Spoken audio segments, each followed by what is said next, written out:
গল্পের আসর বাই উকিলা চ্যানেলে আপনারা শুনছেন সুচিত্রা ভট্টাচার্যের লেখা অন্য বসন্ত।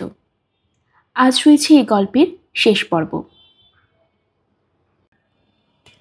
ফিসফিস করে নন্দিতা ডাকল, শুনছ? এই, এখনো সময় আছে। শুভেন্দু শুনতে পেল না। রবিবার সাত সকালে বিথিকার ফোন। স্বামী পুত্র সমভিবাহারে ছেলের ভাবি শ্বশুরবাড়িতে আসছে বিথিকা। আজই 10টা নাগাদ। শুভেন্দু নন্দিতার সঙ্গে কি যেন জরুরি দরকার আছে। তন্নিষ্ঠা টেলিফোনটা ধরেছিল। পল্টন সহ বিথিকার হঠাৎ আগমনের কারণটা অনুমান করার চেষ্টা করছিল সে। কি হতে পারে? ছেলে চাকরিটা পেয়ে গেছে বলে মিষ্টি খাওয়াতে আসছে, সেজন্য তো বাবা মাকেও বাড়িতে নেমন্তন্ন করতে পারে। ছেলে 20,000 থেকে 30,000ই হয়ে গেল বলে প্রত্যাশা কিছু বাড়ল কি? খাট যখন দিচ্ছই 6/7 কেন, 12/14 কেন? ফ্রিজ যদি দাও 165 নয় 300 লিটারটা। কিন্তু না, সৌনকের দাপুটে বাবা দেমা কাছে খুব যেছে ওরকম কিছু বলতে ছুটে আসবে বলে মনে হয় না। আর কি কারণ থাকতে পারে? অচানক তন্নিষ্ঠাকে বাতিল করল। অজান্তেই তন্নিষ্ঠা বুক বিয়ে একটা দীর্ঘশ্বাস গড়িয়ে এলো। উহ, তার কপালে এমনটা লেখা নেই। সৌনক দিল্লি থেকে ফিরেছে বুধবার। পরশু সন্ধেবেলায় এ বাড়ি ঘুরে গেছে। হই হই করছিল খুব। কোনো খিচ থাকলে সৌনকের মুখে চোখে তা প্রকাশ পেতই। সৌনক নিপুণ অভিনেতা নয়। সর্বোপরি বিয়ে ভাঙতে সৌনককে কেন সঙ্গে আনবে সৌনকের বাবা মা? বীজ বীজ ভাবনাটা মাথায় নিয়েই ঘরদর ঝাড়াঝুড়িতে হাত লাগিয়েছে তন্নিষ্ঠা। নন্দিতার হুকুম। নন্দিতাও মহাব্যস্ত এখন। মেয়ের কাজে কর্মে তার আস্থা কম। মেয়ে ডাস্টার বোলানোর পরও নিজের হাতে ঘষে ঘষে মুছছে sofa cabinet, showcase, centre table. চোখটাকে অনুবীক্ষণ যন্ত্র করে ধূলিকণা খুঁজছে জানালার গ্রিলে, মেঝে। শুভেন্দু সকাল থেকে 3 বার দৌড়লো বাজারে। ভেটকি মাছের ফিলে কিনে আনলো, বার্গার আনলো, পেস্ট্রি আনলো, কোল্ড ড্রিঙ্কসের বোতলও। অবশ্য কিছুই খাবেন না ডাক্তার সুকুমার রায় চৌধুরী, তবু প্লেট তো সাজাতে হবে। দুটো বেডরুমেই চাদর পর্দা পাল্টে ফেলেছে নন্দিতা। বলা যায় না, যদি বিথিকাদি ঘরে ঢোকে, গৃহসজ্জার জন্য এসে গেল ফুল, ইয়া মোটা মোটা রজনীগন্ধা, হাইব্রিড। দেখতে ভারী মনোহর, তবে প্রায় গন্ধহীন। রায়চৌধুরী পরিবার পৌঁছল কাটায় কাটায় 9:54। সম্ভবত ওই রকমই যাত্রার যোগ ছিল আজ। সুকুমার 60 ছুঁই ছুঁই, হাইট খুব বেশি নয়, কষা চেহারা, মাথায় একটা দুটো রূপালি ছিট থাকলেও বাকি চুল এখনো কুচকুচে কালো। তুলনায় বিথিকা একটু বেশি শুভ্রকেশী। চেহারাটা তার বেশ লম্বা চওড়া। সাজ পোশাকে একটা আভিজাত্য আছে। নিয়মিত পার্লারে যায়। মুখমণ্ডলে তার ছাপ স্পষ্ট। পাকা চুলের অভিনব বিন্যাসেও। বাবা মার পাশে সৌনক আজ সুবোধ বালক। লাল টুকটুকে টি শার্ট আর জিন্সে তাকে ভারী বাচ্চা বাচ্চা দেখাচ্ছে। শুভেন্দু তেতো হেসে আপ্যায়নে বসল। এলোমেলো টপিক নিয়ে গল্প জুড়েছে। আবহাওয়া, বর্ষা, অ্যান্টিবায়োটিক, ম্যালেরিয়া, দুর্নীতি, রাজনীতি।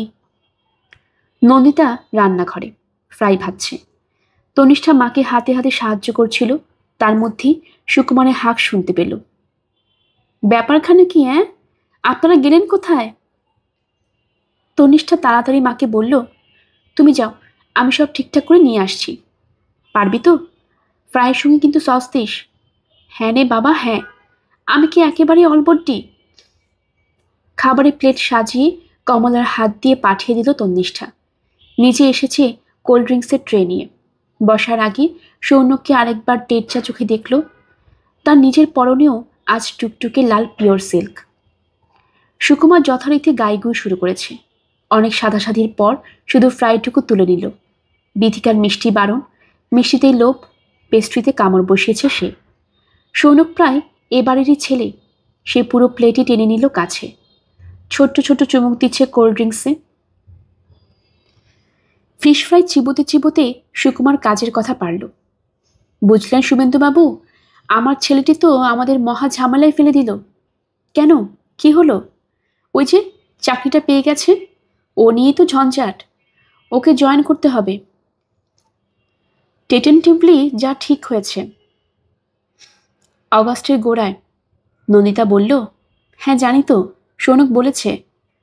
ওটা নিয়েই তো কাল বাবুই ওর মার কাছ থেকে খুব কাইকাই করছিল। অগাস্টে জয়েন করলে নভেম্বরে নাকি আর বিয়ে করতে আসতে পারবে না। এলেও কোনো মতে 3 দিনের ছুটি নিয়ে উড়ে আসবে, উড়ে ফিরবে, ব্যাস। নামে কোম্পানি তো, ওরা বিয়ে টিয়ে এলে আমল দেয় না। ওটাই যে একমাত্র কারণ তা নয়। বিথিকা ফিক ফিক হাসছে, ছেলের দিকে তাকিয়ে চোখ টিপল। কিরে বাবুই, আসল কারণটা বলবো? সৌনক কাজ ঝাঁকালো। বিথিকা নন্দিতার দিকে তাকিয়ে বলল, বাবুই তোমার মেয়েকে না নিয়ে কলকাতা ছেড়ে নড়তে রাজি নয়। নন্দিতা এখনো পুরোটা বুঝতে পারেনি, বলল, তো? শুভেন্দু হেসে ফেলল। বিয়েটা আপনার এগোতে চাইছেন তাই তো? কিন্তু দাদা, আপত্তি তো আপনাদেরই। হ্যাঁ, সুকুমার মাথা চুলকোলো। কিন্তু ছেলে এমন বায়না জুড়েছে। ওর কথার অবশ্য যুক্তিও আছে। একা একা ওখানেও খুব লনলি ফিল করবে। তাই আমি প্রায়শ্চিতের বিধানটার কথা ভাবছিলাম। তনিষ্ঠা ক্রমশ হায় হয়ে যাচ্ছিল। সৌনকের মনে বাসনা ছিল, কই, পরশু তো একবারও বলেনি। চাপা একটা অস্বস্তিও হচ্ছিল তন্নিষ্ঠার। কেন অস্বস্তি? সুকুমার বলে চলেছে, আমাদের বাড়ি পুরোহিতের সঙ্গে কাল রাতে টেলিফোনে কথা বলেছি। সে বলল হয়ে যাবে। ষান্মাসিক কাজ তো করা হলো, সেটাই তো অনেকটা অসহ্য খণ্ডে দিয়েছে। More than 50%। So we can fix a date at Shraban. 17 July, সম্ভবত 2রা শ্রাবণ পড়েছে। ওই ডেটটা আমার খুব পছন্দ। নন্দিতা বলল, মানে আর মাত্র 1.5 মাস? খুব প্রবলেম হবে? বিথিকা বলল, ঘাবড়াচ্ছ কেন নন্দিতা? তোমরা তো মোটামুটি আয়োজন সব করাই আছে। শুভেন্দু বলল, তা আছে, কিন্তু এত তাড়াতাড়ি বিয়ে বাড়ি পাওয়া। খাট টাটগুলো এখনো অর্ডার দেওয়া হয়নি। নন্দিতা ঝটপট বলে উঠল, বাড়ি নিয়ে খুব সমস্যা হবে না। ও বাড়ি যদি নাও পাই, অন্য বাড়ি নেব। তিন্নিকে নিয়ে বেরিয়ে পড়তে হবে। খাট, আলমারি, ফ্রিজ টিজ এখনই বুক করে দিলে 1.5 মাসে কি পাবো না? এই নন্দিতা, তুমি ওসব নিয়ে দুশ্চিন্তা করছো কেন? আমি তো অন্য কথা ভাবছিলাম। কি বিথিকাদি, তুমি যদি ফার্নিচার আদৌ না কেনো, মানে এখান থেকে না কেনো, দিল্লিতে আমার 2 বেয়ানে গিয়ে ওদের সংসার সাজিয়ে দিয়ে আসবো। তখন তুমি ওখান থেকে যা প্রাণ চাই কিনো। মিছিমিছি এখান থেকে সব প্যাক করে পাঠাবে, তার ট্রান্সপোর্টেশন খরচা নেই। এটা বরং অনেক ইকোনমিক হবে, প্র্যাকটিক্যালও হবে। দিল্লিতে তো খুব সুন্দর সুন্দর ডিজাইন পাবে। বলতে বলতে তাকিয়েছে তন্নিষ্ঠার দিকে। তুমি কি বলো, আমার আইডিয়াটা খারাপ? তনিষ্ঠার শ্রবণটিও প্রায় অসাড় হয়ে গেছে, কোনো ক্রমে মাথা নাড়ল শুধু। তনিষ্ঠার মুখ দেখে বিথিকার বুঝি সন্দেহ হলো। জিজ্ঞেস করল, তোমার কি শরীর খারাপ নাকি? কষ্ট করে ঠোঁটে হাসি আনলো তন্নিষ্ঠা। না মানে একটু। সুকুমার বলল, যাও, তুমি ঘরে গিয়ে রেস্ট নাও। এসব ট্রিভিয়াল কথা তোমার থাকতে হবে না। তনিষ্ঠা উঠে পড়ল। বিথিকা ভুল বলেনি। সত্যি শরীরটা কেমন যেন আনচান করছে, জীব বিষাদ, পৃথিবী ধোয়া ধোয়া। কিন্তু কেন এমন হচ্ছে? সৌনকের সঙ্গে তার বিয়ে হবে এ তো জানা কথাই। হঠাৎ বিয়েটা এগিয়ে আসায় কি এমন মহাভারত অশুদ্ধ হয়ে গেল? ঘরে এসে খাটের বাজুতে হেলান দিয়ে সবে বসেছে তন্নিষ্ঠা। সৌনক হাজির। পর্দা টান করে দরজা একটু যেন ভিজিয়ে দিল। চেয়ার টেনে বসেছে পাশে, গোফ নাচিয়ে হাসছে।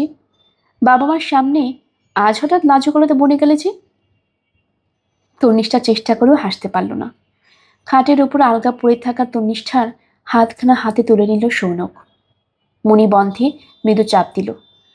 পালস বেশ ইলেকট্রিক দেখছি, নার্ভাস লাগছে? তন্নিষ্ঠার গলার কাছে কি যেন আটকে যাচ্ছে, শব্দ ফুটছে না। সৌনকের ঠোঁটে মুচকি মুচকি হাসি। বিশ্বাস করো, আমার ট্রু ফিলিংটা আমি মাকে জানিয়েছি। পরশু বাড়ি ফিরেই আমি ভেবে দেখলাম, তোমায় ছেড়ে দিল্লিবাস আমার পক্ষে অসম্ভব। একদিনের জন্য সে তুমি আমাকে হ্যাংলা ভাবতে পারো, এনিথিং ভাবতে পারো। মোরওভার আরও একটা চিন্তা আমার মাথায় রাখতে হচ্ছে। কি বলো তো? তনিষ্ঠা শুকনো চোখে তাকালো। কি? What will happen to our honeymoon? Company 3 দিনের ছুটি দেবে কিনা তা ভেবেই হৃদকম্পন হচ্ছে। তারা আমায় 10 দিনের জন্য উড়ে বেড়াতে দেবে? ইম্পসিবল। সো বিয়েটা নভেম্বরে হলে হানিমুনটা চৌপাট হয়ে যেত। সৌনকের হাত থেকে হাতটা আলতো করে ছাড়িয়ে নিল তন্নিষ্ঠা। বলল, হুম। সৌনক চেয়ার আর একটু কাছে টানল, আরো ঘন স্বরে বলল, তাহলে আমরা হানিমুনে যাচ্ছি কোথায়? নভেম্বরে তো কোনো প্রবলেম ছিল না, যেখানে ইচ্ছে যাওয়া যেত, কিন্তু শ্রাবণের ক্ষেত্রে জায়গা চুজ করা মুশকিল। জঙ্গল চলবে না, পাহাড় চলবে না। অবশ্য পাহাড়ে যাওয়া যায়, পাহাড়ের বৃষ্টি খুব খারাপ লাগবে না। আমরা তো রাস্তায় রাস্তায় ঘুরবো না, সাইট সিইংও করবো না, কি বলো? তনিষ্ঠা আবার ছোট্ট করে বলল, হুম। কি হয়েছে তোমার বলো তো? খালি হু হু করছো কেন? এতক্ষণে চেতনা হয়েছে সৌনকের। তনিষ্ঠার থুতনি অল্প তুলে ধরল দুবাঙ্গুলে। Looking so absent minded. ফস করে তনিষ্ঠা বলে ফেলল, আমার দিল্লি যেতে ভালো লাগছে না। কেন? দিল্লি কি দোষ করলো? আমার ইচ্ছে করছে না। অনিচ্ছের একটা কারণ তো থাকবে। কারণটা যদি তনিষ্ঠা ঠিক ঠিক বুঝতো এই মুহূর্তে, শুধু টের পাচ্ছে একটা অচেনা দুঃখ কুনকুন করছে বুকে। ঢোক গিলল তনিষ্ঠা। দিল্লি গেলে আমার কলেজের চাকরি কি হবে? সে তো এখনো পাওনি। অগস্ট সেপ্টেম্বরে তো ইন্টারভিউ। তন্নিষ্ঠা মরিয়া গলায় বলল, ও এই জন্য মন খারাপ? ঝট করে উঠে তনিষ্ঠার নাকে নাক ঘষে দিল সৌনক। একেবারে বোকামি। দিল্লি গেলে তোমার তো আরো ভালোই। স্লেট ফ্লেট গুল্লি মারো। কোথায় রায়গঞ্জ কি ধুপড়িগুড়িতে চাকরি পাবে তার ঠিক আছে? ওখানে তোমার সারাদিন অখণ্ড অবসর। নেট ফেটে লড়ে যাও। দিল্লিতে আচ্ছা আচ্ছা টিউটোরিয়াল আছে, ওরা নোট দিয়ে তোমার একেবারে চোস্ত বানিয়ে দেবে। আর নেট যদি নাও লাগে, কুছ পরোয়া নেই। টুস্কি বাজালে দিল্লিতে স্কুলের চাকরি পেয়ে যাবে। এই তো আমার পিসতুতো বোন, আমারই বয়সী, বিয়ে করে দিল্লি গেল। এখানে কাঠ বেকার ছিল, ওখানে ড্যাং ড্যাং করে স্কুলে ঢুকে গেছে। 6000 প্লাস পায়। মন্দ কি বলো হাত খরচা হিসেবে? তনিষ্ঠা নিচু স্বরে বলল, হুম, তা বটে। আরও একটা প্র্যাকটিক্যাল ব্যাপার আছে। এখানে না থাকার কি সুবিধা জানো? এখানে চাকরিটা জুটলেও তোমার ক্যাডাভারাস অবস্থা হতে পারে। ইউ নো মাই পিতৃদেব, তিনি কেমন গোড়া ধরনের লোক তুমি জানো? আমার মা একসময় কলেজে চাকরি পেয়েছিল, বাবা অ্যালাও করেনি, বলেছিল ঘর সামলাও, ছেলেটাকে মানুষ করো। অফকোর্স বাবা এখন অনেক বড় চেঞ্জম্যান, সম্বন্ধ করে ব্রাহ্মণ বদ্যি বিয়ে দিচ্ছে, শুধু তোমাকে আমার আর মার পছন্দ হয়েছে বলে। কাল ষষ্ঠ পর্যন্ত ঝেড়ে ফেললো। স্টিল বিয়ের পরে পরেই তোমার চাকরি নিয়ে সুকুমার রায় চৌধুরী কি রিয়াক্ট করবে প্রেডিক্ট করা কঠিন। তুলনায় দিল্লিতে তোমার টোটালি আজাদি। মাথার ওপর গার্জেনগিরি নেই, কেউ ফালতু জ্ঞান বাড়ান নেই। তুমিও মস্তিতে চাকরি করবে, আমিও মস্তিতে চাকরি করব। সৌনক গাল টিপল তন্নিষ্ঠার। আরে বাবা, আমি তোমাকে টোটাল স্বাধীনতা দিয়ে দেব, খুশি? এবার হাসো। কি নিশ্চিদ্র যুক্তি সৌনকের, কোনো ফাঁক নেই। সব সমস্যার সমাধান নিখুঁতভাবে করে ফেলে সৌনক। কি উদার চেতা, কত অবলীলায় স্বাধীনতা দান করে দিল ভাবি স্ত্রীকে। তনিষ্ঠা স্নান হাসল, কিংবা হাসল না, সৌনকের ওরকমই মনে হলো। সঙ্গে সঙ্গে খুশিতে চলকে উঠেছে। এই তো মেঘের কুলে রোদ এসেছে। এবার মুখ ফুটে বলো তো কোথায় বুকিং করব? মেয়েরা তো বেশিরভাগ শুনেছি সি সাইড লাইক করে, তুমিও কি সেই দলে? বলো বলো বলো। ঝোড়ো হাওয়া ঝাপটা দিচ্ছে সৌনক, অসহায় সুপুরি গাছের মতো দুলছে তন্নিষ্ঠা। নিরক্ত স্বরে বলল, এক্ষুনি জানাতে হবে? বললে ভালো হয়। তন্নিষ্ঠার কাঁধে হাত রাখল সৌনক, আকর্ষণ করছে কাছে, চোখে চোখ রাখল তন্নিষ্ঠার। হানিমুন জীবন একবারই হয়, ফিরেই আমাকে আবার কাজে ঢুকতে হবে। বিয়ের পর ওই 8-10টা দিনে আমরা পরস্পরকে চিনব, জানব। দরজায় মৃদু করাঘাত। ত্রস্ত পাখির মতো নিজেকে ছাড়িয়ে নিল তন্নিষ্ঠা। নন্দিতার গলা শোনা গেল, তিন্নি, ওরা চলে যাচ্ছেন। তনিষ্ঠা দ্রুত খাট থেকে নামতে যাচ্ছিল। সৌনক নিচু গলায় বলল, তুমি কিন্তু 2-1 দিনের মধ্যে আমায় জানিয়ে দিও। আমার সেই মতো টিকিট কাটতে হবে, হোটেল বুক করতে হবে। মোটামুটি 9 দিনের trip. By 38th I shall leave for হেলদিং। 1 আগস্ট আমায় জয়েন করতেই হবে, উইদাউট ফেল। সৌনকরা চলে যাওয়ার পর উল্লাসে উদ্বেল হয়ে পড়েছে নন্দিতা। সঙ্গে সঙ্গে ফোন হয়ে গেল সেলিমপুরে। শর্মিলার সঙ্গে 10 মিনিট ধরে কলকল করল। এই ঘর ছুটছে, ও ঘর ছুটছে। বয়স হলো কমে গেছে 20 বছর। শুভেন্দু সোফায় বসে বড় বড় টান দিচ্ছে সিগারেটে। নন্দিতা ধপ করে বসলো তার পাশে। এই বেশ ভালো হলো না? হুম, শুভস্য শীঘ্রম। কিন্তু এখন মাথা ঠান্ডা রেখে অনেক কাজ করতে হবে। প্রথমে আসল কাজটা করো। এক্ষুনি ভোপালে তোমার দাদা বৌদিকে একটা চিঠি লিখে দাও। ওরা তো নভেম্বরের জন্য প্রিপেয়ার্ড।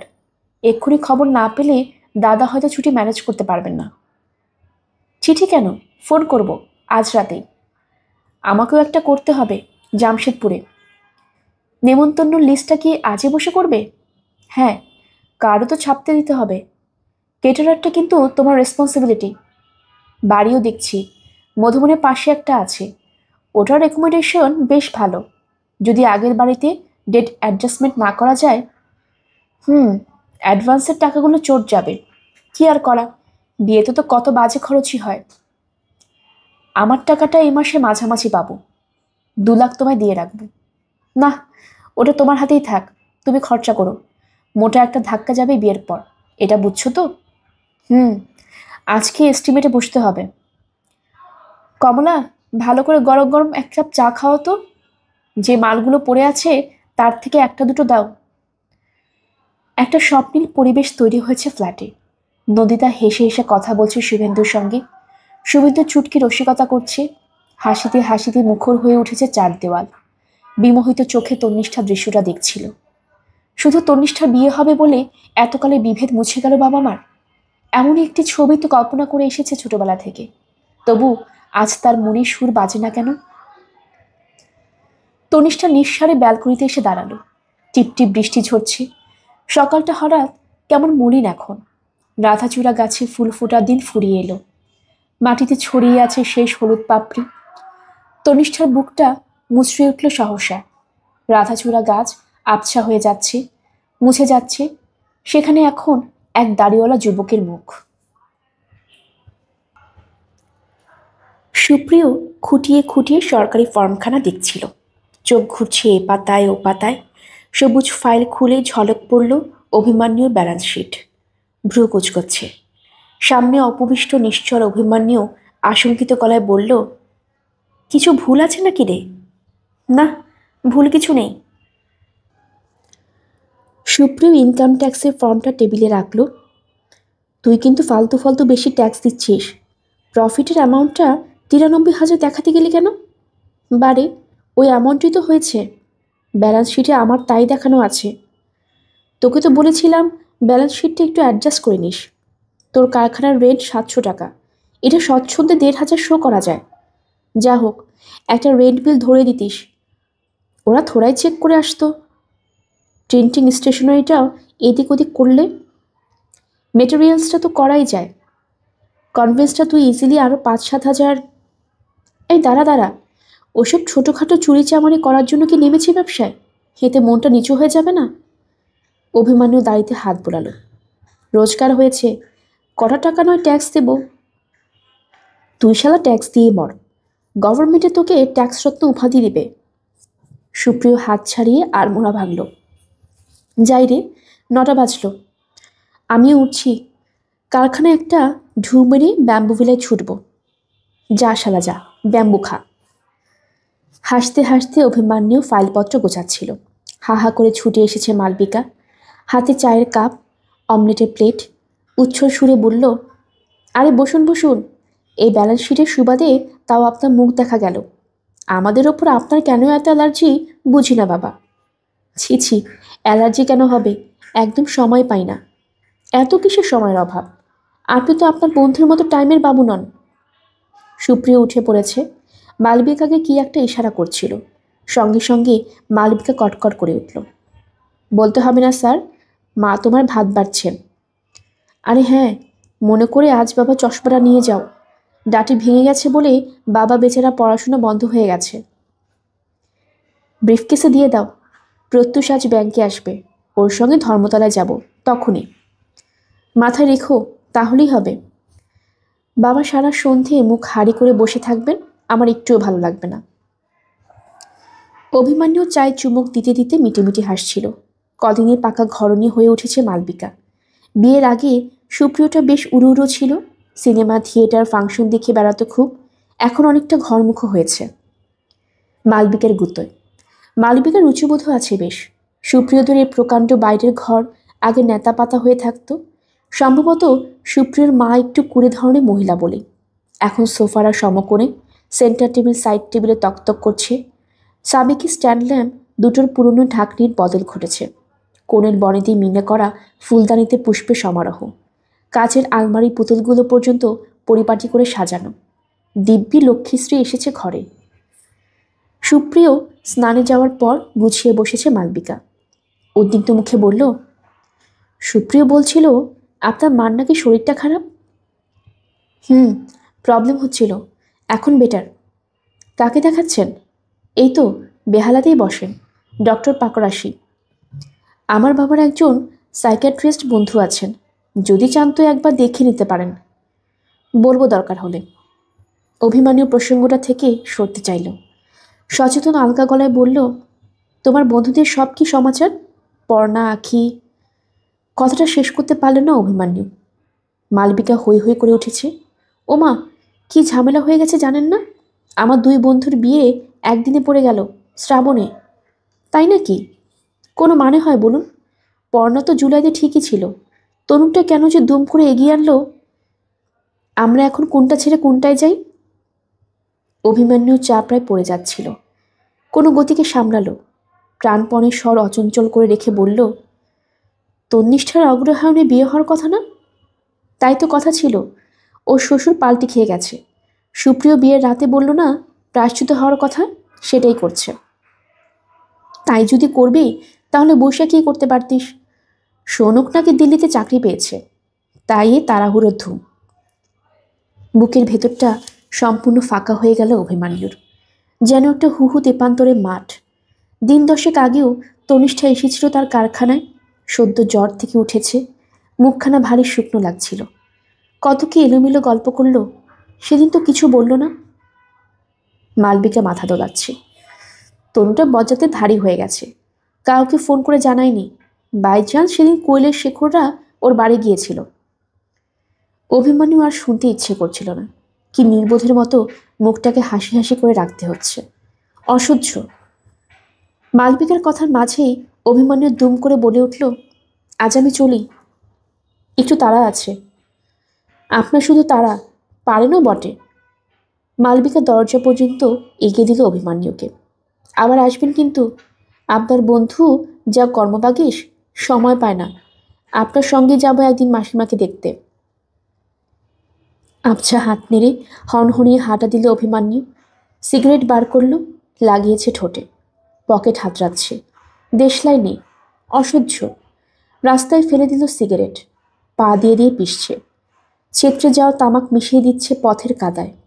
তনিষ্ঠা বলল না কেন? অভিমান্যুর দুর্বলতা টের পেয়ে গিয়েছিল কি? মজা করতে আসতো? পিঠে আলগা চাপড়। চমকে ফিরল অভিমান্যু। ননীশের উজ্জ্বল হাসিমাখা দাঁতগুলোকে ছ্যাতলা পড়ে লাগছে আজ। ননীশের বলল, মেসোমশায় পেনশনের কেসটা কদ্দূর রে? অভিমান্যু কেটে কেটে বলল, কদ্দূর আবার কি, হয়নি। জানতাম হবে না। কতবার করে মেসোমশাইকে বললাম আমার সঙ্গে সুভদ্রার কাছে চলুন। রোজই মেসোমশাই আজ না কাল করে কাটিয়ে দিচ্ছেন। আরে বাবা, ঠিক লোককে ধরতে না পারলে তাড়াতাড়ি কাজ হয়? সুভদ্রা একবার ফোন তুলে বলবে, অমনি হুড়হুড়িয়ে পেনশন বেরিয়ে যাবে। নেতার টেলিফোন কি সাপোজিটরি?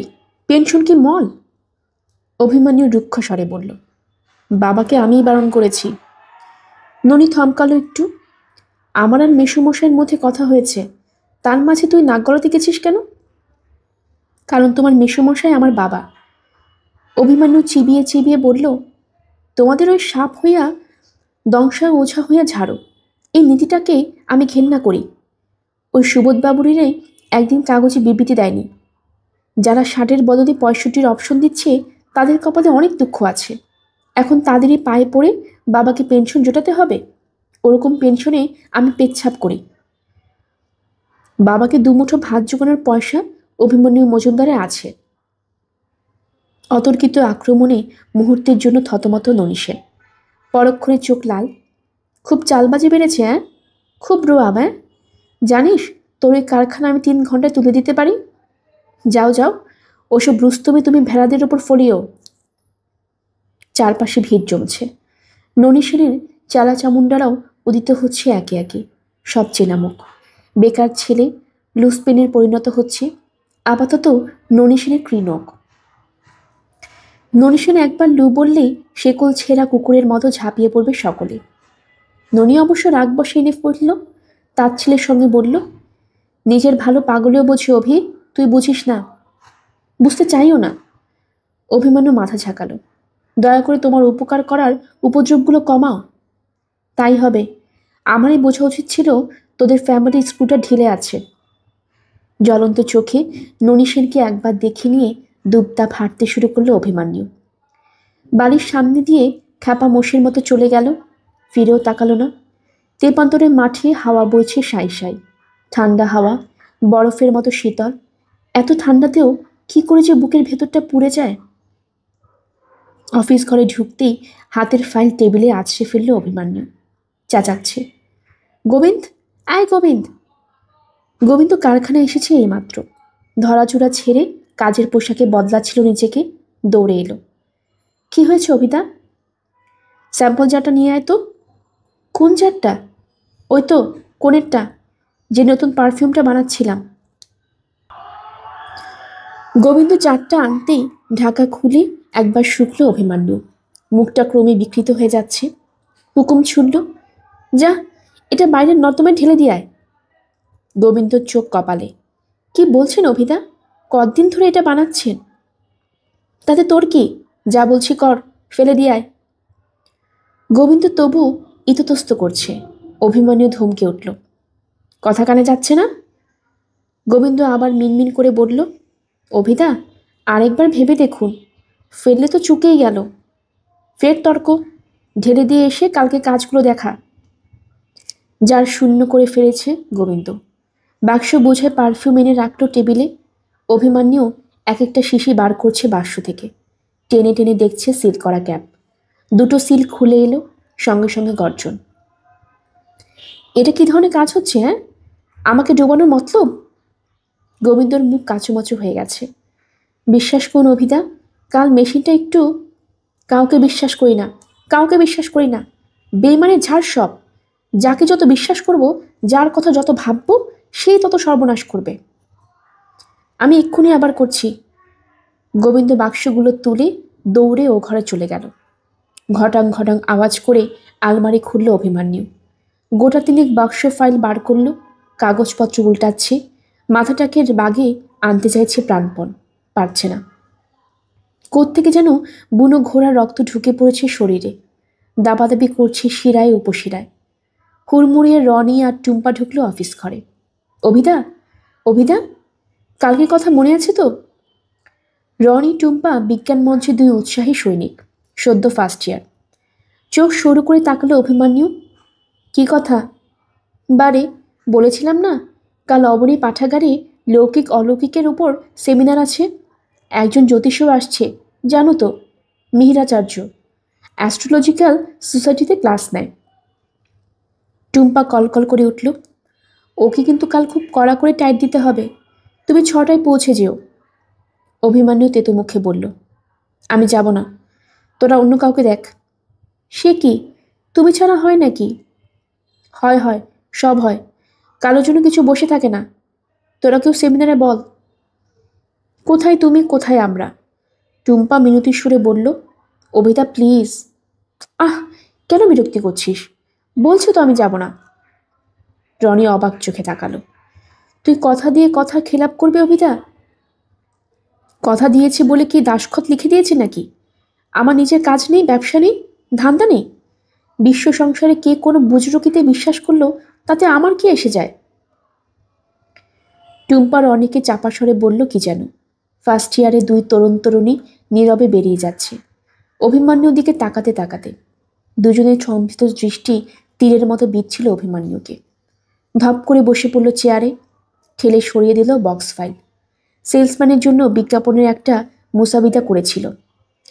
হিংস্র আক্রোশে কুচিয়ে কুচিয়ে ছিল। সমীরন নর্থ বেঙ্গল ট্যুরে সেরে এসেছে। কাল একটা রিপোর্ট মতন লিখে রেখে গেছে অফিসে। কাগজটা ফেলে দিল গলা পাকিয়ে। কপাল টিপে ধরেছে। বিড়বিড় করছে নিজের মনে।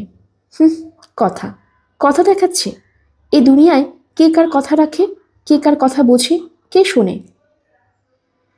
মালতী উকি দিচ্ছে ঘরে। বোধহয় দরকারি কথা আছে কিছু। হেঁকে উঠল অভিমান্যু। কি চাই? ত্রস্ত পায়ে পালিয়েছে মালতী। অভিমান্যু আবার রক টিপে ধরল। হৃৎপিণ্ড দ্রুত উঠানামা করছে তার। আগুন ছুটছে নিঃশ্বাসে। আচমকাই ননী সেনের শেষ কথাগুলো আছড়ে পড়ল মস্তিষ্কে। এ কি হলো? কি অভিমান্যুর? অভিমান্যু কি উপমন্য হয়ে যাচ্ছে? নির্মলের সঙ্গে কথা বলতে বলতে কলেজের করিডর ধরে হাঁটছিল শুভেন্দু। 4টে বাজে। এর মধ্যে কলেজ প্রায় শূন্যপুরি।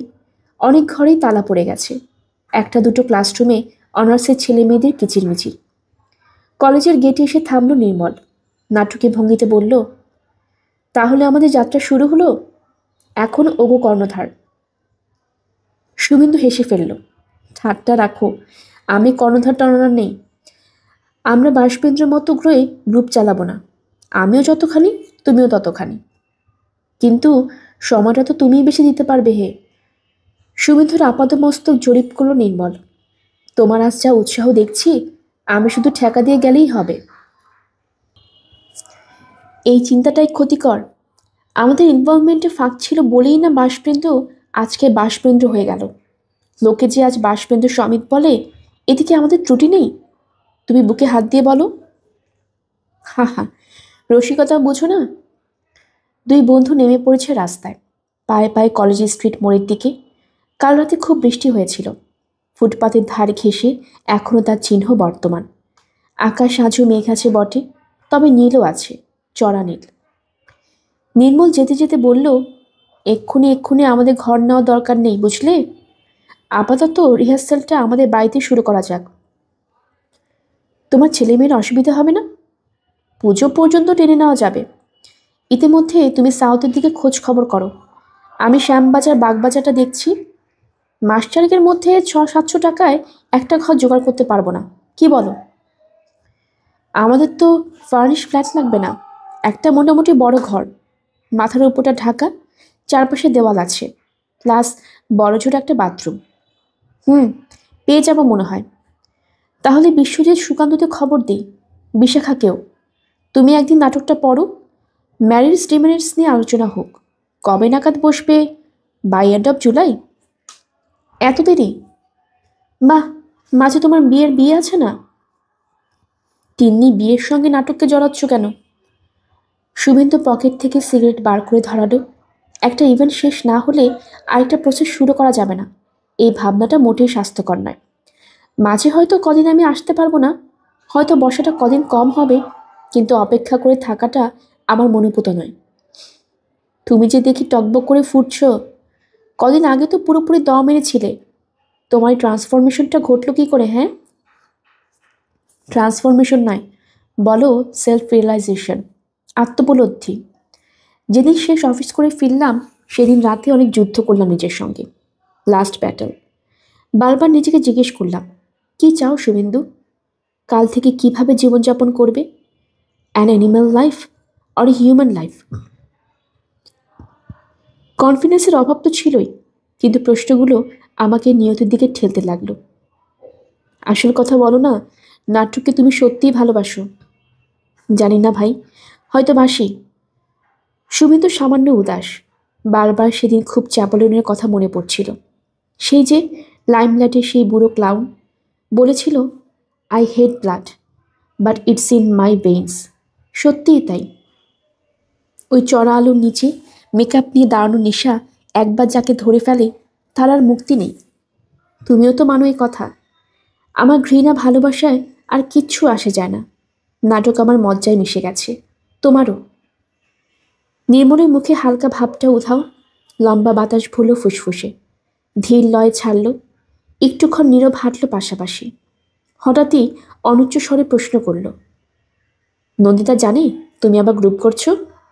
জেনে যাবে। ওর কি রিয়াকশন? কিসের? তোমার এই সমেত থেকে বেরিয়ে আসা? নাটক ছেড়ে একদিন বসে রইলে। নাটক ছাড়াটাও বোধ হয় পুরোপুরি মন থেকে মানতে পারেনি। সামথিং ইজ ব্রেকিং হার। কিছু বলেছে তোমায়? নির্মল আরও গলা নামালো। মেজাজি করছিল, তবে সুরটা যেন একটু অন্যরকম। শেষ টান দিয়ে সিগারেটের টুকরোটা টোকা দিয়ে রাস্তায় ধারে ফেলল শুভেন্দু। বলল, আমাদের সম্পর্কটা এখন কেমন যেন নির্মল। কোনো চেনা গলিতে তুমি বহু বহু বছর পর গিয়েছো কোনো দিন? কেমন ফিলিং হবে আন্দাজ করতে পারো? মনে হবে না চিনি চিনি, কিন্তু যেন পুরো চেনা নয়। অনেক কিছু স্মৃতি থেকে মুছে গেছে, আবার কিছু আছে ওপরে ছড়ানো ছিটানো। আমার আর নন্দিতার রিলেশনটাও এখন ওই রকমই। আমি ঠিক ওকে বুঝতে পারি না। নির্মল ঝলক তাকিয়ে দেখল শুভেন্দুকে। হাসলো আলগা। বুঝি বন্ধুকে একটু নির্ভর করতে চাইল। বলল, অর্থাৎ তোমাদের মধ্যে সম্পর্ক এখনো একটা আছে? হয়তো আছে, আমি ঠিক বুঝতে পারি না। 3 দিন বিয়েটা হয়ে গেলে হয়তো আবার একটু চেনা জানা হবে, কিংবা হয়তো আরও দূরের মেরুতে সরে যাব। কলেজ স্ট্রিট পার হয়ে গেছে দুজনে। মহাত্মা গান্ধী রোড ধরে এগোচ্ছে সেন্ট্রাল অ্যাভিনিউর দিকে। কাছে অধ্যাপক সমিতির অফিস। নির্মল দাঁড়িয়ে গেল। আমাকে আজ এখানে একটু হাজিরা দিতে হবে, তুমি আসবে সঙ্গে? না, চলি। যাবে কোথায়? আপাতত পাতাল প্রবেশ। মর্তে উঠবে কোথায়? টালিগঞ্জে? না, কালীঘাট। এক আর্টিস্ট বন্ধুর কাছে যাওয়া দরকার। 3 দিন বিয়ের কার্ডে ডিজাইন করে দিচ্ছে। যাই, গিয়ে টাকাটা লাগাই। সন্ধ্যের আগেই রাসবিহারে পৌঁছে গেল শুভেন্দু। ইন্দ্রনাথের বাড়ি গিয়ে হতাশ। নেই ইন্দ্রনাথ। কাল শান্তিনিকেতন গেছে, সোমবার ফিরবে। বিয়ের মাসখানের ওপর বাকি, তবু শুভেন্দু সামান্য ভাবিত হলো। নন্দিতা যা টেনশন করছে, এখন প্রসন্ন মুড়ে থাকে বটে, কিন্তু চড়তে কতক্ষণ? বাস স্টপের দিকে পা বাড়াচ্ছিল। চকিতে আরেকটা কাজের কথা মনে পড়েছে। ধনঞ্জয়ের কাছে যেতে হবে একবার। রন্টুর সঙ্গে বসে বসে সেদিন হিসেব করছিল নন্দিতা।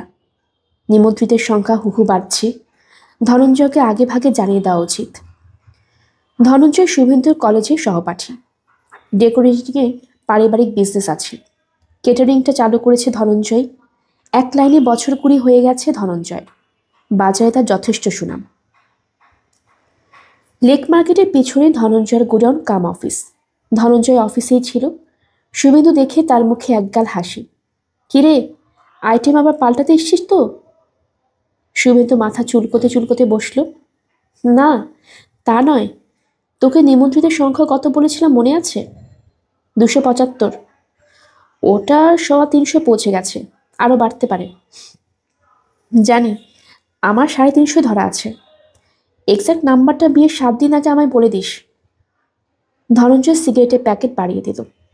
নেব না করেও নিল শুভেন্দু। ধনঞ্জয় নিজেও একটা ধরিয়েছে। চোখ টিপে বলল, তোর গিন্নি জীবনে যত লোকের বাড়ি নেমন্তন্ন খেয়েছে, তাদের প্রত্যেককে ইনভাইট করতে চায়, তাই তো? তুই কি করে জানলি? ওটা জানাই তো আমার পেশা। বাঙালি এইসব অনুষ্ঠানের সময়ে এমন কাজ খোলা হয়ে যায়। অবশ্য না হলে আমার ব্যবসায় বা কী করে বাড়বে বল? কিছু মনে করিস না, বিয়ের 1 মাস আগে যারা হেড বলে যায়, তাদের প্রায় সবারই কেস একরকম। সুমিত আবার মাথা চুলকোলো। আরেকটা কথা ছিল রে, বলে ফেল। আমার শালার বউ বলছিল, চিকেন বাটার মশলা না করে চিকেন রেশমি কাবাব করা যায় না। তোর শালার বউ যখন বলেছে, নিশ্চয়ই যায়। তবে মাইন্ডেড, লোকে কিন্তু অনেক বেশি টানবে। অর্থাৎ মিটারও চড়বে? আরে দূর, তোর সঙ্গে আমার কিসের ব্যবসা? প্লেট পিছু তোর 93 ধরা আছে, ওটা তুই পুরো একটা পাত্তি করে দিস। একটু বেশি হয়ে গেল না? অন্য কেউ হলে 125 দিতাম। 2 রকম মাছ, চিকেন। মাছ আবার যে সে নয়, আমি দিশি ভেটকিই দিই। আইসক্রিম আছে, সঙ্গে তোর সকালে খাওয়া দাওয়া। সুমিতুর একটু খারাপ লাগলো। মুখে ধনঞ্জয় যতই বন্ধু বন্ধু করুক, ব্যবসায় সে একেবারে পাক্কা প্রফেশনাল। হয়তো এটাই জীবনে সফল হওয়ার প্রথম শর্ত। এই নিরাবেগ দৃষ্টিভঙ্গি যদি সুমিতু পেতে পারত কোনো দিন। ধনঞ্জয়ের কাছে বেশিক্ষণ বসল না শুভেন্দু। চা বিস্কুট আনিয়েছিল ধনঞ্জয়। খেয়েই বেরিয়ে পড়ল। মনে মনে গণনা করতে করতে চলেছে, সৌনকদের বাড়ি থেকে বরযাত্রী বলেছে মোটামুটি 7। ওটাও যদি গোটা 10-15 বাড়ে। তিনি এখনো বন্ধুদের লিস্ট ফিট কিছুই দেয়নি। নন্দিতা বলছিল ওটা বোধহয় জনা 25 হতে হবে। হঠাৎ সামনে একটা বৎসা শুনে সুমিতের পা আটকে গেল। পরিচিত গলা। পিল্লাই না? ফুটপাতের সবজিওয়ালার সঙ্গে কি নিয়ে ঝগড়া করছে? আস্তে করে পিল্লাইয়ের পিঠে টোকা দিল শুভেন্দু। কি হলো? অত রাগারাগি করছো কেন? আচমকা শুভেন্দুকে দেখে উত্তেজিত পিল্লাই পলকের জন্য ঠান্ডা হয়েও চড়ে গেছে। লোক, লাস্ট 34 ইয়ার্স আমি কলকাতায় আছি, আর এই লোকটা আমাকে ঠকাচ্ছে। কেন, হলোটা কি? কাল আমি লঙ্কা নিয়ে গেছি 100 গ্রাম 2.5 টাকা, আজ বলে কিনা 1.5 টাকা। একদিনে 1 টাকা বেড়ে গেল। আবার বলে আমি নাকি বাংলা বুঝি না, দাম নাকি কমে গেছে। বলেই লোকটার দিকে ফিরে হাত ছুটছে। আমি তোমাকে 2.5 টাকার 1 পয়সাও বেশি দেব না। সুমিত ব্যাপারটা বুঝে গেছে, হা হা হাসলো।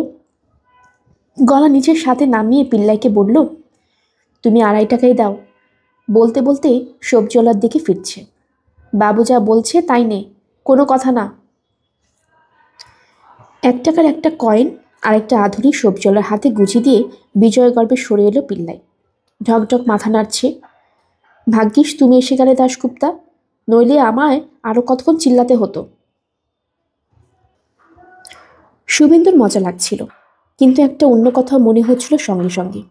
সামান্য একটু বোঝাবুঝির অভাবে একজনের কথা অন্যজনের কাছে কি বিরক্তিকর ঠেকে। সহিষ্ণুতার অভাবে ঝগড়া বেঁধে যায়, সম্পূর্ণ বিনা কারণে। দুজনেই ঠিক, অথচ দুজনেই ভুল। এই কথাটা কেউ কিছুতেই মানতে পারে না। ঘনিষ্ঠ সম্পর্ক কি এখান থেকে আলগা হতে শুরু করে? পিল্লাই হাত ধরেছে শুভেন্দু। চাকরি জীবন ইতি হওয়ার পর এই তাদের প্রথম সাক্ষাৎকার। পিল্লাই জিজ্ঞেস করল, এখন কি করো দাশগুপ্তা? ভ্যারেন্ডা ফ্রাইং? এখনো সেই স্টেজ আসেনি। মেয়ের বিয়ে নিয়ে মাথা ঘায়ে কুকুর পাগল হয়ে যাচ্ছি। শিগগিরই একদিন আসবো তোমায় নেমন্তন্ন করতে। এসো। তুমি কি করছো এখন? জুলাই কম্পিউটার ক্লাসে ভর্তি হচ্ছি। At this age? শুভেন্দু ঈশ্বর চমকালো। কেন দাশগুপ্তা? তুমি তো বলেছিলে you can start a fresh. Pillai দক্ষিণ ভঙ্গিতে ঘাড় দোলালো। আমার ছেলেই আমার অ্যাডভাইসটা দিল। সমু বলল, আপ্পা তুমি তো অ্যাকাউন্টস জানোই, কম্পিউটার লেসন নিয়ে নিলে তুমি আমি জয়েন্টলি ঘরে বসে কাজ শুরু করে দেব। 5-6টা ছোট ছোট কোম্পানি অ্যাকাউন্টস ধরে নিলে we can earn a pretty little lamp. Sumit চমৎকৃত। বেড়ে প্ল্যান ভেজেছে তো পিল্লাই। পিল্লাই বলল, একটাই খারাপ লাগছে, যে কোম্পানির কাজ করব সে তো তার অ্যাকাউন্টসের লোককে ছুটি করে দেবে। আরও কিছু আনএমপ্লয়েড বেড়ে গেল। বলতে বলতে হাল তোপটালো। কি করব, আমাকেও তো সার্ভাইভ করতে হবে। এ তো এখন ব্রাদার অ্যানিম্যাল কিংডম, কি বলো? শুভেন্দু ম্লান হাসল। সত্যি, এই শহর এখন সাপোৎসংকুল অরণ্য। মানুষের জগতের নিয়ম এখানে খাটবে না। শুধু এই শহর কেন, দুনিয়াটাই তো এখন এরকম। এমনকি তার সেই সাধের সমিধিও। বাসবেন্দ্রকে কি বাঘ বলা যায়? পিল্লার কাছ থেকে বিদায় নিয়ে সোজা বাড়ি ফিরল শুভেন্দু। কম্পাউন্ডের গেট থেকে সাজ আধারেও দেখতে পেল তিনি ব্যালকনিতে দাঁড়িয়ে। খোলা চুল দূর থেকে কেমন যেন উদাসীনী উদাসীন লাগছে মেয়েটাকে। কদিন ধরেই মেয়ে যেন বেশ মনমরা। কেন? চেনা পরিবেশ ছেড়ে চলে যেতে হবে বলে, নাকি বাবা মার জন্য? ভাবতেই শুভেন্দুর বুক টনটন। ওই 3 দিন মাই বারবার বোধহয় বেঁধেছে শুভেন্দুকে। 3 দিন ছাড়া শুভেন্দু বাগ থাকবে কি করে? তনিষ্ঠা দেখেছে শুভেন্দুকে, দরজা খুলে দিয়ে চলে যাচ্ছিল। শুভেন্দু ডাকল, আই শোন, এদিকে আয়। তনিষ্ঠা ঘুরে দাঁড়ালো। এই বর্ষা ঋতুতে তার মুখমণ্ডলে শীতের রুক্ষতা দেখে মনে হয় কান্নাকাটি করছিল। শুভেন্দু চোখ কুচকে তাকালো। ভর সন্ধ্যেবেলা টিভি ফোনে না দেখে ভূতের মতো ব্যালকনিতে দাঁড়িয়ে আছিস কেন? এমনি। তোর মা আজ গয়নার দোকানে গেছে না? বোধহয়। বোধহয় কেন? সকলে তো তোকে তোর অফিসে চলে যাওয়ার জন্য সাজাহাতি করছিল। গেলি না কেন? ভাল লাগছে না। সে কি কথা? মেয়েরা তো গয়না বলতে অজ্ঞান, আর তুই? ব্যাপারটা কী রে? তনিষ্ঠা কথাটা যেন শুনেও শুনল না, ভ্রু বেঁকিয়ে প্রশ্ন করল, চা খাবে বাবা? না, এখানে আয়। মেয়েকে টেনে এনে সোফায় বসালো শুভেন্দু। তোর কি হয়েছে খুলে বলতো? ঘর থেকে বেরোচ্ছিস না, বন্ধু বান্ধবের কাছে যাচ্ছিস না, সারাক্ষণ বসে বসে শুকোচ্ছিস, এত মন খারাপের কি আছে? কয়েক পল তন্নিষ্ঠা নীরব, হঠাৎ চোখ তুলেছে। সোনুকে তোমার কেমন লাগে বাবা? ভালো তো, ভালোই। আজকালকার ছেলে যেমন হয়, লাইফ ফোর্স আছে, ক্যারিয়ার বোঝে। বলতে বলতেই শুভেন্দুর কেমন খটকা লেগেছে, পাল্টা প্রশ্ন করল, হঠাৎ এখন এই কথা তুলছিস কেন? এমনি, জাস্ট মনে হলো। কিছু একটা হয়েছে? সৌনকের সঙ্গে ঝগড়াঝাটি হয়েছে তোর? না। সৌনক কিছু বলেছে তোকে? না। শুভেন্দু ভ্যাবাচাকা খেয়ে গেল। চোখের সামনে তিল তিল করে বড় হয়ে ওঠা মেয়েটাকে যেন এই মুহূর্তে ঠিক চিনতে পারছে না। মনে হচ্ছে মেয়ের মনে কোথায় যেন একটা কাটা বিঁধে আছে। মেয়েকে সহজ করার চেষ্টা করল শুভেন্দু। বলল, টেস্ট ম্যাচটা এগিয়ে এলে বলে তোর নার্ভ ফেল করে গেল নাকি? উত্তরে তো দিল না, উল্টো প্রশ্নে এক আজব প্রশ্ন করে বসেছে তন্নিষ্ঠা। আচ্ছা বাবা, মা তোমায় কি দেখে পছন্দ করেছিল? সুমেধু হকচকিয়ে গেল। মানে? মানে তোমার কোনো গুণ দেখে মা অ্যাট্রাক্টেড হয়েছিল। আমার আবার কি গুণ? সুমেধু তোতলাতে লাগলো। ওই নাটক করতাম, সেখানে আমার অভিনয় দেখে। অথচ ওই গুণটাই সারা জীবন মার চোখে দোষ হয়ে থেকেছে, তাই না? হ্যাঁ, কিছুটা তো বটেই। তার মানে বিয়ের আগে যে কোয়ালিটি দেখে মেয়েরা আকৃষ্ট হয়, বিয়ের পর সেটা তাদের চোখে আর তত সুন্দর নাও থাকতে পারে, তাই তো? এটা ডিপেন্ড করে মেয়েটার মেন্টাল ফ্রেমের ওপর। তোমার মার পৃথিবীতে আরও অন্য চাহিদা অনেক প্রবল ছিল, যা আমার সঙ্গে মিলেনি। তোমার মা যদি আমার ভালো লাগা আত্মস্থ করে নিতে পারত, কিংবা আমি তোমার মার, তাহলে হয়তো। সুমিত চুপ করে গেল। মেয়ের সঙ্গে সে খোলামেলাভাবে মিশে বটে, প্রায় বন্ধুর মতো, কিন্তু এরকম আলোচনা কখনো হয়নি। একটু অসহজ লাগছিল। তনিষ্ঠা যেন শুভেন্দুর উত্তরে খুশি নয়, মাথা নিচু করে বসে আছে, আঙ্গুলে আঙ্গুল খুঁড়ছে।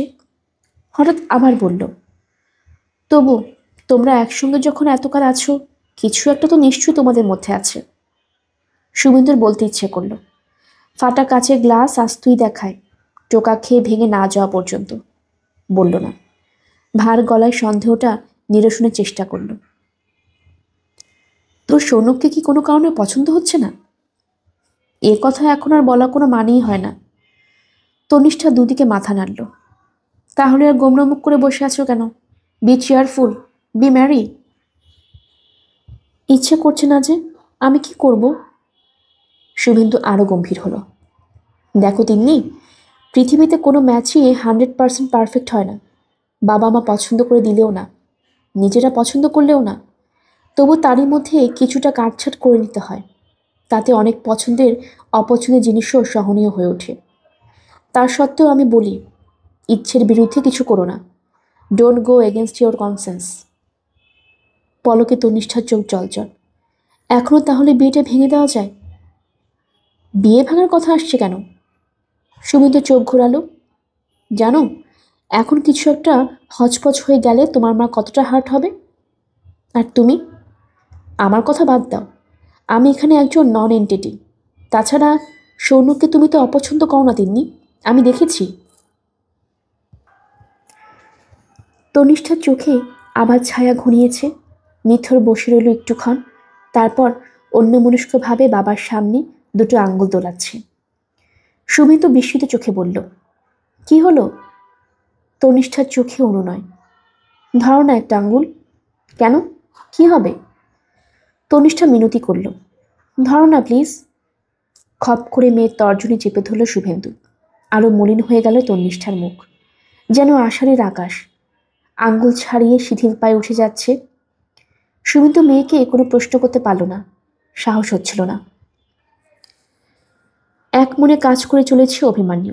টেবিলময় ফাইল, কাগজ, বিল, বই, চালান, জাবেদা, ঘাড় নিচু করে লিখছে কি যেন। এতই তন্ময় যে তন্নিষ্ঠা এসে দাঁড়িয়েছে দরজায়, খেয়ালই করছে না। তনিষ্ঠা আর একটুক্ষণ নিঃশ্বাস দেখল অভিমান্যুকে। তারপর আধফোড়া স্বরে বলল, আমি এসেছি। চমকে তাকিয়েছে অভিমান্যু। ক্ষণিকের জন্য কি একটা খেলে গেল তার চোখে। বিদ্যুৎও নয়, তুফানও নয়, তার চেয়েও তীব্র কিছু। ক্ষণ পরেই পুরো কাছের ওপারে কালো চোখের মনে দ্যুতিহীন। ডটপেন বন্ধ করে অভিমান্যু শান্ত স্বরে বলল, ও তুমি, এসো। একটু আগে পৃথিবী আধার করে বৃষ্টি নেমেছিল। বেশ খানিক ঝরিয়ে এখন বিশ্রাম নিচ্ছে আকাশ। মাটি থেকে ভাপ উঠছে, একটা গরম ভাব। বাতাস নিশ্চুপ হয়ে গেছে। তনিষ্ঠা চেয়ার টেনে বসল টেবিল ফ্যানের ঠিক সামনেটায়। কে জানে কেন তনিষ্ঠা শাড়ি পরেছে আজ, গাঢ় নীল ঢাকাই। আঁচল তুলে কপাল মুছল একটু, ছোট্ট একটা শ্বাস নিল। গলা ছেড়ে বলল, কি বৃষ্টি ওয়েদার, ভেবেছিলাম আজও আসা হবে না। অভিমান্যু মৃদু হাসল। এলে কেন? তোমার একটা খবর দেওয়ার ছিল। জানি তোমার অঘ্রাণ শ্রাবণে সরে এসেছে, তাই তো? তুমি জানো? মালবিকা বলেছে। তনিষ্ঠা সামান্য উত্তেজিত স্বরে বলল, হঠাৎ কি করে যে হয়ে গেল। বিশ্বাস করো, আমার একদম মত ছিল না। কিসে? বিয়েতে? হ্যাঁ মানে তনিষ্ঠা নিজেকে গোছানোর চেষ্টা করলো। মানে এই এগিয়ে আসাটায়। ও তাই বলো? অভিমান্যু হাসিতে কৌতুক ছিকছিক। এ কি শুধু কৌতুক, নাকি কৌতুকের আবরণী বিষাদ? তনিষ্ঠা ঠিক পড়তে পারল না। ঢোক গিলে বলল, বিশ্বাস করো, সবাই এমন এক বাক্যে রাজি হয়ে গেল। সোনুক দিল্লি যাচ্ছে বলে। তুমি এত কৈফিয়ত দিচ্ছ কেন? তনিষ্ঠাকে হকচুকি দিয়ে অভিমান্যু হঠাৎ হো হো করে হেসে উঠেছে। ভালোই তো হলো, দুজন একসঙ্গে দিল্লি যাবে। তোমাদের আর অঘ্রাণ অবধি বসে থাকতে হলো না। তনিষ্ঠা ভেতর থেকে ম্রিয়মান হয়ে গেল। অভিমান্যুর সহজ স্বাভাবিক হাসি ঠং ঠং বাজছে কানে। মনে মনে কত কথাই না সাজিয়ে এনেছিল আজ, সব কেমন গুলিয়ে যাচ্ছে। একটি শব্দ আর খুঁজে পাচ্ছে না তনিষ্ঠা। অভিমান্যু চেয়ার হেলান দিয়েছে। বলো, আজ কি খাবে? দ্রুত দুদিকে মাথা নাড়ল তনিষ্ঠা। কিচ্ছু না। তা বললে হয়? শুভ সংবাদ দিতে এসেছ, আজ অন্তত একটা কোল্ড ড্রিঙ্কস খাও। প্লিজ অভিমান্যু, থাক না। থাক তবে, জোর করছি না। বলেই সামান্য গলা তুলেছে অভিমান্যু। আসল কাজটা তাহলে সেরে ফেলো। কাজ? আকাশ থেকে পড়লে যে, তুমি আমায় নেমন্তন্ন করবে না? তনিষ্ঠা গলা প্রায় বুঝিয়ে এলো। করলে যাবে তুমি? কেন যাব না, নিশ্চয়ই যাব। কবজি ডুবিয়ে খাবো। অভিমান্যুর স্বরে মজা। চোখ না যাচ্ছে। বিয়েতে কি নিবে বলো? টেবিল ফ্যানে মুখে তনিষ্ঠার দিকেই ফেরানো। তবু ঘামতে শুরু করছে তনিষ্ঠা। সত্যি গলা শুকিয়ে গেল, জিভ যেন ব্লটিং পেপার। অভিমান্যু আবার চোখ নাচাচ্ছে। বলো, কি গিফট নিবে তোমার পছন্দ? আহত গলায় তনিষ্ঠা বলল, আমাকে গিফট দেওয়ার জন্য এত ব্যস্ত হয়ে পড়লে কেন? বা উপহার দিব না, এমনি এমনি খেয়ে আসবো? যা চাইবো তাই দিবে? আকাশের চাঁদ পেরে দিতে বললে হয়তো পারবো না। সেই পারফিউমটা দিও, যেটা তুমি বানাচ্ছিলে। নিমিষে মিয়ে গেছে অভিমান্যু। তনিষ্ঠার দিকে স্থির তাকিয়ে রইল দুই এক পল। চকিতে চোখ নামিয়ে নিল।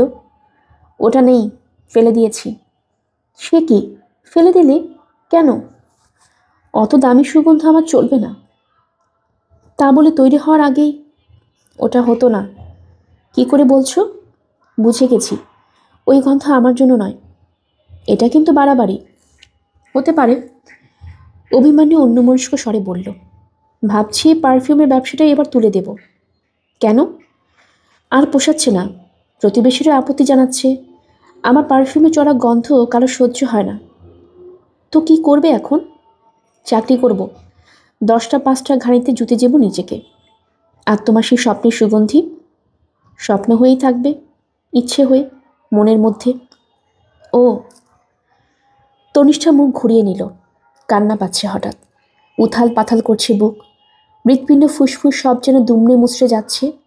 অভিমান্যু কি একটি বাড়ির জন্য বলতে পারে না, এই বিয়ে তুমি করো না তনিষ্ঠা? একবারও বলবে না, এসো আমরা দুজনে মিলে পৃথিবীতে সেই সুগন্ধটা আনি। তীব্র দাহের পর প্রথম বৃষ্টির ছোঁয়ায় বনলতায় যে গন্ধ ওঠে। কলেজে দেখা খ্যাপা ম্যাজিশিয়ানকে কি নিষ্ঠুর প্রতারক মনে হচ্ছে এখন? ফেটে পড়বে তন্নিষ্ঠা, ভেঙে পড়বে। কিছুই করল না তন্নিষ্ঠা। আস্তে আস্তে উঠে দাঁড়ালো। পায়ের জোর কমে গেছে, হাঁটু কাঁপছে থরথর, তবু প্রাণপণে অচঞ্চল রাখছে নিজেকে। বেরিয়ে আসছে খুরপি ঘরখানা ছেড়ে। আর ফিরে তাকাবে না, পারল না। দরজা পেরোতে গিয়েও থেমে গেল সহসা। আচমকা টান পড়েছে আঁচলে, কোথা যেন আটকে গেছে শাড়ি। তনিষ্ঠা কি আঁচলটাকে ছাড়িয়ে নেবে? অভিমান্যু কি এখনো উঠে আসবে না? তখনই কোত্থেকে যেন এক মায়াবী কোকিল ডেকে উঠল, এই ঘোর আষাঢ়েও। ডাকছে ডাকছে, আশ্চর্য এক বনগন্ধে ভরে গেল মেঘলা দুপুর। বাইরে বৃষ্টি নেমেছে, রিমঝিম রিমঝিম। গল্পের আসরে অগ্নিলা চ্যানেলে আপনারা শুনছিলেন সুচিত্রা ভট্টাচার্যের লেখা অন্য বসন্ত। আজ ছিল এই গল্পের শেষ পর্ব। আমার এই গল্প পাঠ আপনার কাছে কেমন লেগেছে অবশ্যই কমেন্ট করে জানাবেন। নতুন যারা আছেন কাইন্ডলি সাবস্ক্রাইব করবেন। আবার নতুন কোনো গল্প নিয়ে হাজির হব আপনাদের সামনে। সবাই ভালো থাকবেন। ধন্যবাদ।